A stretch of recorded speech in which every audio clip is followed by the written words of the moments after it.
प्रकार की साधना है। देखो मन को शांत करने के लिए कर्म योग, ज्ञान योग, भक्ति योग। कर्मयोग में क्या करना है, जो कुछ करना है तो बस करने का फल नहीं चाहना है और कर देना, चाहे दूसरों के हित के लिए कर दो। वैसे देखो सेवा करने से भी भगवत प्राप्ति होती है, ठीक है ना। विचार से भी होती है, विचार से भी होती है, और भक्ति से भगवान में प्रेम करने से भी होती है। विचार का उद्देश्य निर्विचार करने के लिए। बस बस बस देखो कोई अच्छा हम कोई काम करते हैं, काम करके क्या करते हैं, काम का लक्ष्य क्या होता है? काम का लक्ष्य अपनी मतलब मनोकामना पूर्ति करना। मनोकामना पूर्ति, अब मनोकामना करने के बाद में क्या होगा? मनोकामना पूरी होगी, शांत हो जाएगा, आदमी शांत हो जाएगा। नहीं निकल, हमारी जो कामना थी करने से निकल गई, निकलने करने से क्या होगा? शांति रहेगी ना। बात ही है बस वो मतलब लक्ष्य वही है, लक्ष्य वही है। कुछ करने से मिलता है, वहाँ पे न करने से मिलता है। तो लक्ष्य क्या हुआ? हम किसके लिए कर रहे हैं ना, करना है तो किसके लिए? अपने। हाँ सही बात है, आवश्यकता पूर्ति के लिए करो, ज्यादा बस बस खाने के लिए कछु करने का देखो, अब तुम्हें करने का संबंध ज्ञान योग से करोगे तो वहाँ ज्ञान में करना तो है नहीं, वो तो स्वीकार, ज्ञान योगी तो स्वीकार ही नहीं करेगा इस बात को। शंकराचार्य तो कहेंगे कर्म से क्या मिलेगा, कुछ भी नहीं मिलने वाला। कर्म से बोलने तो खंडन करेगा, सही बात है। वैसे कर्म से भगवान ने तो ना करा। ये क्या है, ये अपने अपने कहना चाहिए मत का आग्रह है ना। पर गीता तो तीनों की गारंटी, गीता भागवत ये तो तीनों की गारंटी बताते हैं ना। मैंने बहुत सोचा विचारी करी है महाराज, कर्म से भी अगर तुम चाहो अगर तो निष्काम कर्म करो, बल बरसम से गीता डंके की चोट कहती है कि कर्म से भी भगवत प्राप्ति होती है। हाँ अगर होना चाहिए, पर वो अपने स्वस्थ कर्म में बढ़तो जिनागे तुम सूर्य कर्म करो, फिर तुम भगवत प्राप्ति की इच्छा करो। कर्मयोग तुम्हें गीता में पढ़ा होगा, कर्मजम फलम त्यक्त्वा मनीषणा, है ना। यानी कर्म से उत्पन्न होने वाले फल का त्याग करने से अनामय ब्रह्म पद को प्राप्त होता है। बताओ, स्पष्ट लिख रही है बात, है ना, लिख रही है। बिल्कुल बिल्कुल बिल्कुल। कर्म तो कर्मयोग से कमजोर कैसे रहा भाई? और पुरुष में सर्वभूता तो भूतात्मा कुर्म न लिप्यते। और वो तो कटारा है कि कोई वो जो कहता है अरे कर्म जन्य जो मुक्ति होगी वो तो मतलब वैसी होगी जैसे अनित्य होगी।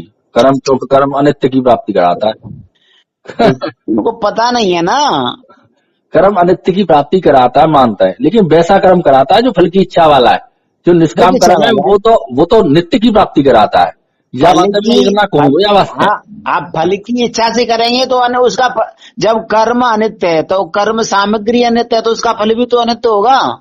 हाँ सही बात है भाई। कर्म क्यों कहते हैं? देखो हाँ वो बात तो मैं समझा। कर्म का मतलब है कि कर्म करके हम निवृत्त होने के लिए करते हैं, मतलब ये। हाँ हम विचार करते हैं तो विचार से निवृत्त होने के लिए करते हैं ना। बिल्कुल बिल्कुल। कर्म करते हैं तो कर्म से निवृत्त होने के लिए करते हैं। जब हमारे ये लक्ष्य होगा तो कर्म फंसाएगा हमको? नहीं, फिर नहीं फंसाएगा। अपने लिए तो कर्म करने की जरूरत ही नहीं है ना। तो कर्म कहाँ बांधेगा तुमको? कर्म फल कहाँ बांधेगा? कत्य तुम न कर्माणि लोक सस्यति प्रभु न कर्म फल संयोगम स्वभावर्त प्रवृत्ति। न हमारा कर्म के साथ संबंध है, न कर्म सामग्री के साथ संबंध है, और न कर्म फल के साथ संबंध है, न कर्तृत्व के साथ संबंध है। केवल स्वभाविक तो बरत रहा तो अपन तो निर्लिप रहे ना। तो निर्लिप रहेगा। ऐसा जो जानता है, ऐसा जो जानता है वो कर्म से लिप्त नहीं होता, वो भी लिप्त नहीं होता। ये जानने पर बात है। जो आदमी जान लेता है इसके राज को तो कहीं पर भी उसको तुम पूछ लो वो अटक आएगा नहीं, क्योंकि उसको अनुभव है ना। वेद प्रकाश पंडित जी की बात कहते हैं कि कर्म नाम से प्रकृति कही जाती है, प्रकृति में हो रहा है सबका। तो कर्म नाम से जो स्वरूप कैसी गई है, कर्म हो के स्वरूप है चीने। हाँ स्वरूप के छीनने से। तो जो स्वरूप का ज्ञान हो जाता तो उसमें कर्म कहाँ से आएगा? वो तो लक्ष्य है ना। लक्ष्य है, सही बात। अच्छा चलो, जिनको ज्ञान है वो शरीर से कुछ न कुछ होता ही रहता है ना, उनका होता रहता है। जिनको ज्ञान है, भगवत प्राप्ति का अनुभव है, तो वो क्या 24 घंटे बैठे ही दिखाई देते हैं क्या? अरे नहीं, ये पलक मारना, ये हाथ हिलाना, खाना खाना, ये कर्म नहीं है, ये भी कर्म नहीं है, स्वभाव ये तो प्रकृति का स्वभाव है ना, स्वतः हो रहा है। तो हो रहा है। जो स्वतः हो रहा है तो उसके साथ तुम्हारा कैसे क्या संबंध? लिप्त होगा भाई? हाँ, वैसे भी संबंध नहीं है ज्ञान पूर्वक, और वैसे भी देखा जाए तो वैसे भी अनुभव तो ज्ञान पूर्वक होगा ना। ज्ञान अनुभव नहीं होगा तो ये बात बनेगी नहीं, तो कहीं नहीं करतापन भुगतापन हाथ लगेगा। हम कह रहे हैं जब हम शरीर नहीं है, इंद्रिया नहीं है, मन नहीं है, बुद्धि नहीं है, ये स्पष्ट हो गया। ये स्पष्ट होने पर है हमारे कर्म होते हैं तो संकल्प विकल्प इन्हीं कारणों से तो होते हैं ना। आंख देखने का काम करती है, कान सुनने का काम करते हैं, जीव स्वाद का काम करती है, नाक सूंघने का काम करती है, हाथ पैर संकुचन और अंकुचन का काम करते हैं। अपनी कर्म इंद्रिया कर्म कर रही है, ज्ञान इंद्रियों से विषयों का ज्ञान हो रहा है, मन अपना संकल्प विकल्प कर रहा है, बुद्धि अपना निर्णय। तुम क्या कर रहे हो भाई? तुम्हारा तो नाम ही नहीं है ना। तुम क्या कर रहे हो? तुम तो अकर्ता ही रहे। ये सब कहते क्या नौकरचारा काम कर रहा है, अब तो सीट पे बैठ रहे हो। करता अभिमान्यते मान तो खाम वो तो केवल अभिमान के कारण, तादात्म्य के कारण, अज्ञान के कारण, अविद्या के कारण उसको ऐसा लगता है। जब अविद्या की निवृत्ति या अज्ञान की निवृत्ति हो जाती है तो लगता है कि दुनिया में 3 काल 3 लोग 14 भुवन में सत्ता मेरी है। बस वो खुद अनुभव करता है इस चीज को, वो अनुभव करता है ना खुद। और वैसे महाराज जी, जैसे एक बात और पूछ लो, जैसे मतलब बहुत से जो कहते हैं कि अपने अगर स्वरूप में जब तक हम रहेंगे तब तक फिर कर्म नहीं कर पाए, मतलब नीचे उतरना पड़ेगा, कर्म मतलब मन में आना पड़ेगा उसके लिए।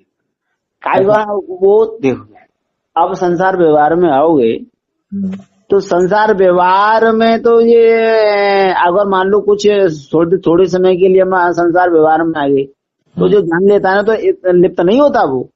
हाँ, वो कर देने के लिए आगे भाई मन में तो आना पड़ेगा। अगर कछु काम करना हो, जैसे संसार को काम करोगे, मोटरसाइकिल संसार को काम करोगे तो आप देखो कहीं अब कोई बात कथा में बैठे और कथा सुनने के लिए कान की जरूरत आती है कि नहीं? आते है। अच्छा, कुछ बोलोगे तो जबान की जरूरत है कि नहीं? और कहीं जाओगे तो पैरने की जरूरत है कि नहीं? खाने के बैठे बैठे कीर्तन करो तो कीर्तन करने के हाथ की जरूरत है कि नहीं? सामग्री की तो जरूरत है ना। सही बात है, सब जरूरत है। अच्छा, सामग्री को हम अपना मान लें तो ये गलत है। सामग्री को हम सामग्री हमको जो मिली हुई है तो वो तो काम करने के लिए मिली हुई है, रखे दो बस, रखे दो भैया अपना, फिर अपने भाव में मतलब सुबह शाम 2-3 बोतल आ जाओ, वो बहुत बड़ी बात है। हम एक बार गली में आ तो जाओ, एक बार स्पष्ट तो हो जाए तुमको। हाँ, फिर मतलब जैसे 2 अप्रोच होता है महाराज जी, एक दृढ़ अप्रोच, एक अदृढ़ अप्रोच। हाँ, तो वो मतलब दृढ़ अप्रोच हो जाए कि हाँ मैं भाई जीऊं क्लियर। जब पहले अदृढ़ होगा ना, जब अदृढ़ नहीं हुआ कम से कभी होता है कभी नहीं होता, तो कम से कम इतना तो पता लग गया कि ये बात जी है।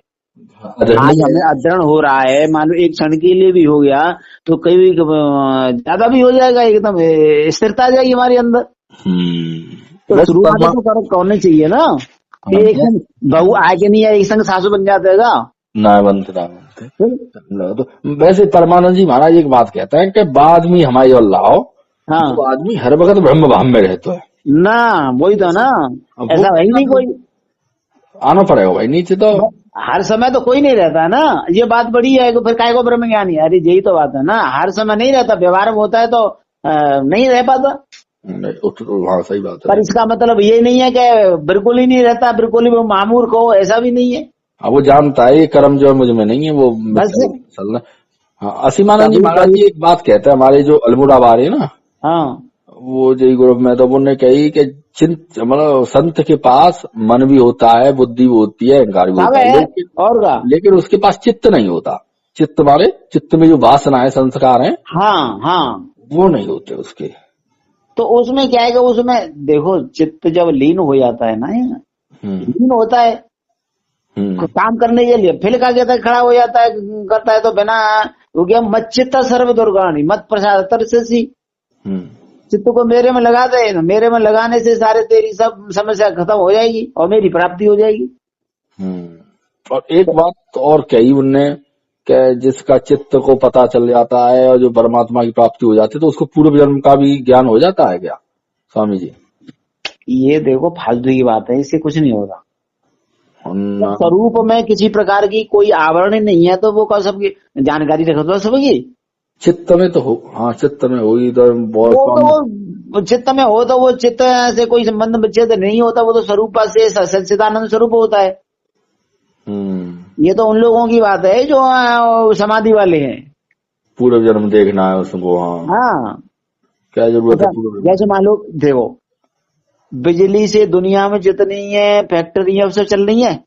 हाँ अच्छा, बिजली के पास जाकर कोई फैक्ट्री, बिजली के पास इनका कोई क्या कहते हैं, कहने चाहिए वो कलेक्शन है, बता सकते हैं कि मेरे मेरे से जितने कारखाने चल रहे हैं, जितने अपार्टमेंट चल रहे हैं, बाकी पास कोई रजिस्टर होगा?